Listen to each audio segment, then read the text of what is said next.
Today, things are going to get a little bit controversial here on my channel. Hey there crafter, my name is Amanda. Thank you so much for visiting my channel, Craft is Autonomous. Now on my channel, I typically avoid controversy. I'm doing arts and crafts. How much controversy can there actually be? But when it comes to the worlds of crochet and knit and fiber arts, there's actually been a lot of drama over the years. Whether we're talking about socks and is knit or crochet better, whether we're talking about Ravelry and drama going on there actually has been a lot of crazy drama in the yarn community over the years. I typically avoid it, but today I'm gonna make some pretty bold claims. There's gonna be a lot of people who disagree with me, but today I'm going to show you 5 crochet hacks that I never use, but why you might actually find them helpful. So basically there's lots of crochet hacks out there. Some of them are really awesome. In fact, I would say most of them are really awesome. However, there are some that I absolutely never use for one reason or another. Some of them, it's because I have better alternatives. Others I legitimately, well, I wouldn't say hate, but I very strongly actively dislike. But just because I don't like them and use them doesn't mean that other people aren't going to find them helpful, and it might help you with an issue that you're having. So what I'm going to share in this video today is for each of the 5 hacks, I'm first going to show you the hack, how to use it, what it's used for, then I'm gonna explain why I never use it, and then lastly I'll wrap up with a little bit about why you might actually find it helpful even though I'm not a fan of the hack. So let's jump right in, and our first one's going to be a big one. The first hack that I never use, but you might actually like, is the magic ring. So let me show you how to do the magic ring, and then I'll explain why I never use it, and I'll talk through why it actually can be helpful. So to work the magic ring, I'm gonna take the tail of my yarn and bring it over these 2 fingers, and then I'm gonna flip my hand over and just keep this tail to the underside.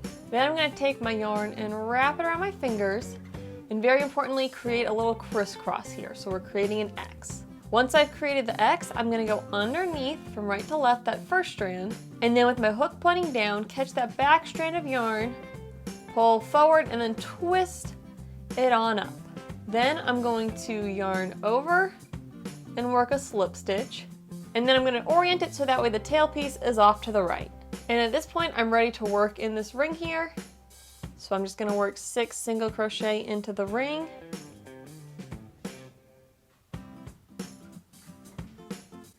And now that I've worked all my stitches, I can go back to my tail piece and I can pull on the tail. I kind of hold towards the base here to keep some tension on it.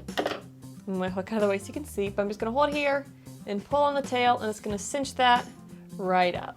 It'll look a little something like that. At this point, I can either slip stitch to join the round, or I can just immediately start working in the first stitch of the round to start spiraling. But that is how you work the magic ring.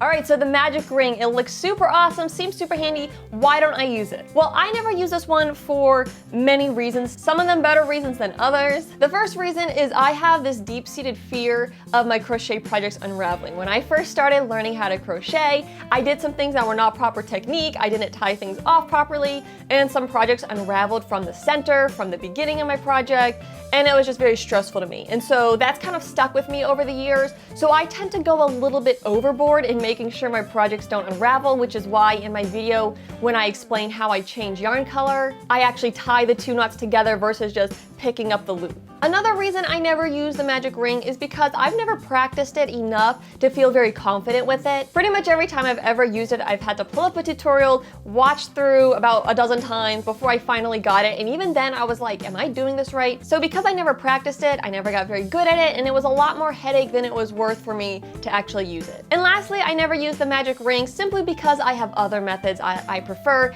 and really that's what it comes down to. That's the real reason why I don't use it. So the method I prefer is to simply chain 3 or 4, slip stitch to form a ring, and then I'll work in the center. And when I work in the center of that little loop I've created, I'll also work around the tail of the yarn, and then I'm able to pull that to cinch my project up. So it creates the same cinched effect as the magic ring, but I know that even if it loosens up, it's not coming undone because I started with a slip knot and actual stitches versus doing the fancy looping circle in the magic ring. So having said that, the magic ring is one of these hacks that I actively dislike for the reasons listed above, but you might actually find it helpful, and I've got to admit, it really is a genius hack.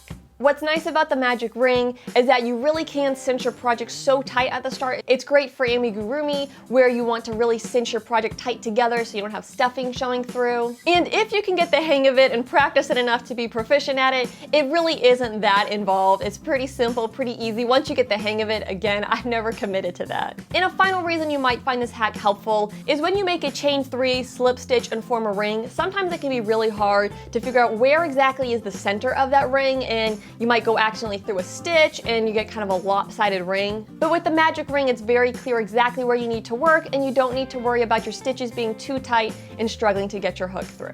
So hack number 2 that I never use but you might still find helpful is this method where we avoid the turning chain and do a stitch that's kind of like a double crochet in place of the turning chain. Now just for clarification, this isn't the alternative turning chain I showed in my last video, so let me show you this hack and I'll explain the differences and why I never use this particular hack. So essentially, the chainless start double crochet is a way to start a row of double crochet without needing to use a chain. So to work the chainless starting double crochet, I'm going to turn my work, and in this loop that's already on my hook, I'm going to pull it up a little taller, and I want to pull it to about the height that my double crochet stitches will be. Then, very important, I need to keep a finger on here because if I don't, when we do the next step, it'll just untwist. But keeping my finger on here to prevent this loop from twisting around the hook, I'm going to catch that loop we just pulled up around my hook. So I'll show you that again. I'm going across the front and then around the back. So that way that big loop sits on the front of my hook. And then I'm going to go into my first stitch where I want to work a double crochet.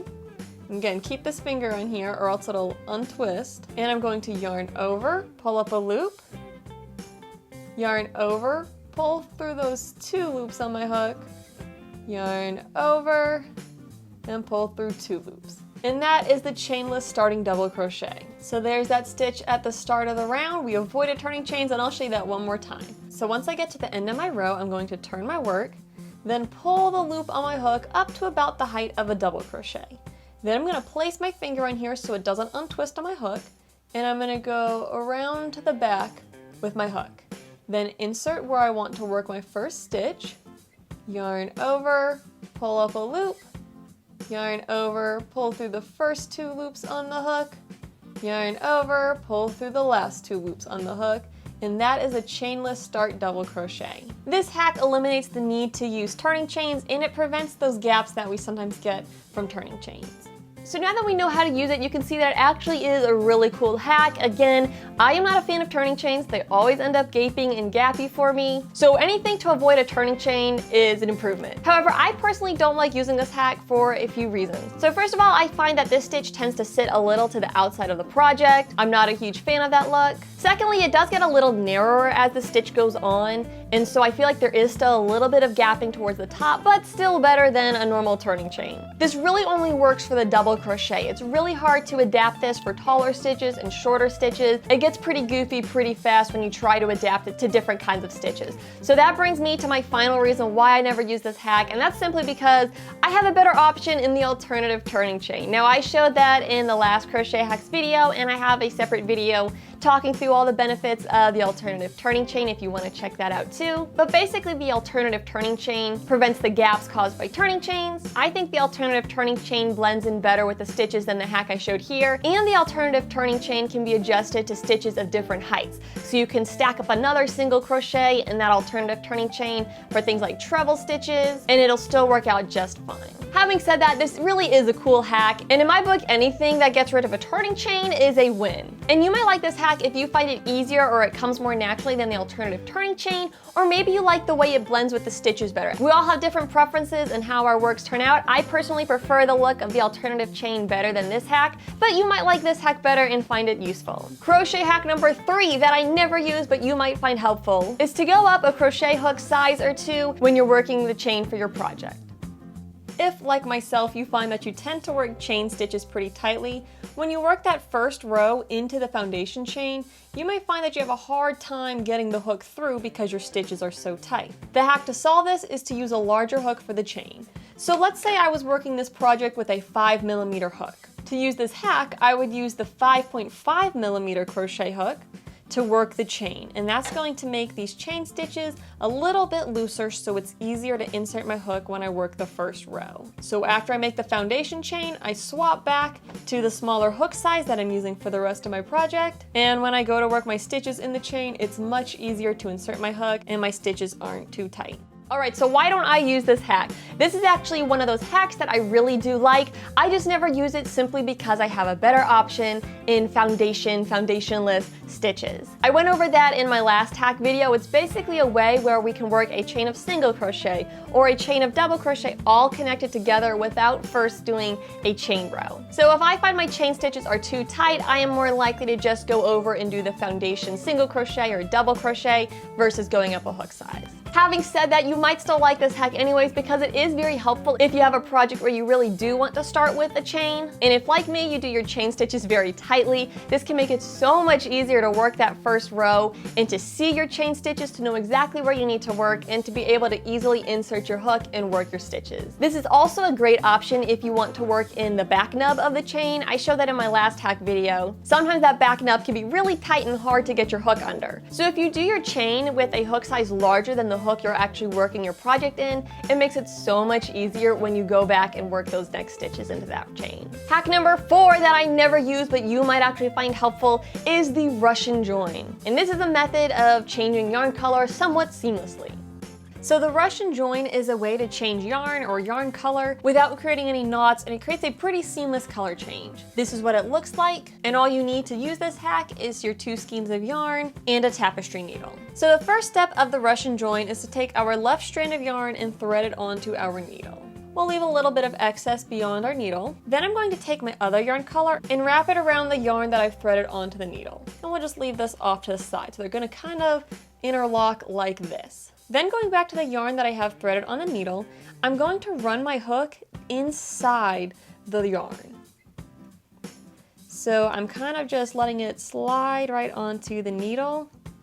You can kind of let it spiral and bunch up, but we're going down through the ply of the yarn. So the blue yarn is made up of several smaller threads all twisted together, and I'm just going straight down the center of that twist with my needle. And once I've gone through the yarn a couple inches, maybe 2, maybe 3 inches or so, we can let the needle come out, and now I'm going to pull the tail end down through the yarn.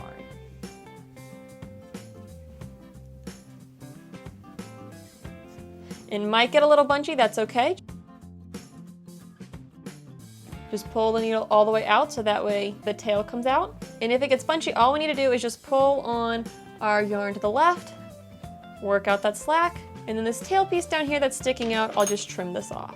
So our blue is wrapped around kind of like the red is here. The only difference is the tail of the blue goes right down the middle of the blue yarn so we don't see it at all. Then I'll swap where my colors are sitting and repeat the same process with my second yarn. So thread the yarn onto the hook, then run the needle down through the center of the yarn. So go in between the ply of the red yarn. This takes a little bit of practice, but it's not too bad to get the hang of. Once you get the feel for it, it goes pretty well. It's going right down through the center of the ply of the red yarn. Again, I'll make sure to go through about 2 to 3 inches of the yarn. Once we've gone 2 to 3 inches, I'll come out the side and then pull the red tail through the red yarn. Again, if it gets bunchy, just pull on the long piece of the yarn, kind of run your fingers over it like this to smooth it out. If you have a bit of a tail sticking out, just trim off the tail. And now our yarn is seamlessly joined together. So now as I'm working along my project, the yarn's going to change very seamlessly without any knots, and it'll blend very nicely in the finished work. The only change is the yarn's just a little bit thicker to the left and right of the Russian join. Alright, now that we've seen the hack, let me share some thoughts on this and why I don't use it. First of all, I find this one to be a little bit difficult. I don't think this method comes very easily or naturally to me. You might find it comes easily and naturally to you. I've also found that it doesn't really look right with some yarns. Some yarns, it works great and it looks like a flawless color change. Other yarns, it just looks really bad and really chunky and like someone just unraveled the ends of the yarn and tangled them all up together. But besides that, a big issue for me with this hack is it's very hard to line up your color change at the exact right spot you need. So let's say I'm working on a project and this stitch is color A and the stitch right after it is color B. Well, if I use the Russian join to change color, I'm gonna have to be very precise with where that color change actually happens, so that way the first stitch isn't a mix of the colors, and so the second stitch isn't a mix of the colors. So for me, when I change color in a project, I skip the Russian joins, and I do a method where you essentially make your final yarn over and pull through 2 of the stitch be in your new color. I've got a video that breaks down how I change color if you want to check that out. That'll kind of go through my method, and I like that version a lot better than the Russian join, so that's why I don't use the Russian join. Having said that, you might still find this hack helpful. It really is a nifty little trick, and for me, it really does get the gears in my brain turning and thinking about, ooh, that's kind of a creative way to join yarn. Are there other things like that I can do to change yarn color in my projects? This hack is fun to try just to play around with, and you might find a yarn that it works really well with, and this can be a go-to method for changing color with that yarn. Now, before we get to crochet hack number 5, I do have an honorable mention, and I really hope that other people can relate to me on this. So when I was planning this video, I was doing some researching because I can't remember all these hacks off the top of my head, and I knew there were a lot out there that a lot of people like, but I'm not a fan of. So I found this article. It was like 42 crochet tips. I'll put a link to it down below if you want to check it out. But item number 37 on their list said this, quote, "Keep an index card with you that lists all the types of hooks and yarn you currently have. That way when you shop, you won't buy stuff you already have." End quote. It might sound like a great idea, but it is actually a terrible idea for me, and here's why.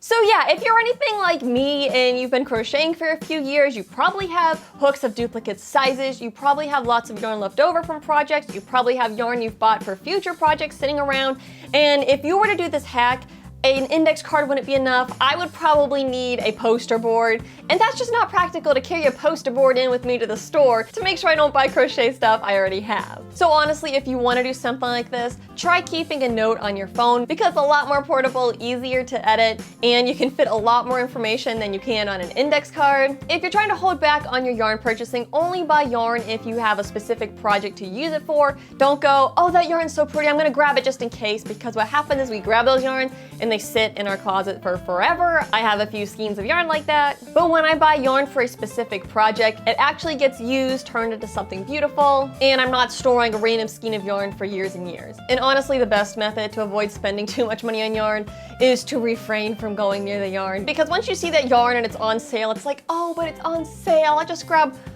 5 or 6 skeins, yeah, it'll be fine. But anyways, with this honorable mention, let me know in the comments if you can relate. Let me know if you really could fit all your crochet stuff on an index card, or whether, like me, you'd probably need a poster board. All right, so that brings us to crochet hack number 5 that I never use, but you might find helpful. And that is a makeshift yarn bowl. Let me show you the specific versions of this hack that I'm talking about, because some of them I have a problem with, some of them I don't. But let me show you the specific ones that I have a problem with. So this first DIY yarn bowl is to use something like a kitchen colander or a basket or container that has holes in it. To make this hack work, you put your yarn into the container and then pull the yarn through one of the holes in your container. And what this does is when you're working on crocheting, you can just pull and your container will stay in place and your yarn will feed nicely, and you don't have to worry about your yarn rolling all over the place or getting tangled. Another version of this hack is if your container doesn't have holes like this one and you have a container without holes, you use a binder clip and clip it to the side of your container. Then you put your yarn into the container and thread the working tail of the yarn through the binder clip. And again, as you work, it can just feed right off the yarn ball very nicely. All right, so with those 2 versions I showed, where you're either pulling through a hole in a container or you're going through the binder clip, the big issue I have with this is once you start your project and your yarn ball is on one side and the yarn's feeding out of the hole or through the binder clip, you can't get your yarn out of there unless you unravel your project or cut your yarn. Now, I'm guilty. Years ago, I actually promoted an idea like this, where I had yarn feeding through a plastic bottle, but I have since repented of my ways, and I no longer do this hack, because let's say I'm feeding it through a colander. Well, great, I'm ready to take a break from my project. Well, now I have to keep the yarn in the colander. What if I'm traveling? Okay, great, now I have to load the colander into my car or into my suitcase if I want to work on this project. The binder clip does get a little bit better because you can take the binder clip off of the container, and the binder clip's a little more portable, but again, it's another thing you have to keep track of, another thing to get tangled in your yarn. And the only way to free your yarn in your project is to either finish the project and cut the yarn, unravel your project, or cut the yarn midway through. So for me, I don't use this because there's better options. I can wind my yarn differently, or I could use a yarn ball. I really want to get a yarn ball, haven't gotten around to actually getting one. But if I were to get a yarn ball, I would get one of the ones with a spiral in it, so that way if I want to take a break from this project, I can remove the yarn in the project from the bowl. Now, I did have some people comment on my last hack video, and they had some good ideas. One person said that they just use a normal cereal bowl as a yarn bowl, and someone else mentioned using an empty tissue box as a yarn bowl. And I'm okay with both of those ideas because, again, you can take your project in and out. It's not permanently stuck in there. Having said that, you might actually like this hack of running through something like a colander or running through the binder clip because perhaps you sit down and you know you're going to finish that project right then and there, or maybe portability isn't an issue for you. And really, it is great having your yarn in something because it can help with tension and just the yarn feeding off better. If you're working with a yarn ball, it can prevent your yarn ball from ending up halfway across the room, and it can also be helpful to prevent tangling, especially if you're working with multiple skeins of yarn. So those are some reasons why you might still like these hacks anyways. So there you have it. Those are 5 crochet hacks that I never use, but you might still find helpful anyways. And I really do hope that these hacks are still helpful to you, because at the end of the day, it doesn't really matter whether I like them or not. What really matters is, does the hack help you out? Does it solve a problem for you? And if it does, I say go for it. There's plenty of hacks I love that I'm sure other people don't like, but you know what? It helps me out, so it's okay. It's not like we all have to be exactly the same. It's okay if we disagree on whether these hacks are helpful or not. But I am really curious to hear, are there any crochet hacks that you come across all the time that everyone seems to love except for you? I'd really love to know what those hacks are, so be sure to let me know in the comments down below. But that's the video. I hope y'all enjoyed it, and until I see you next time, happy crafting.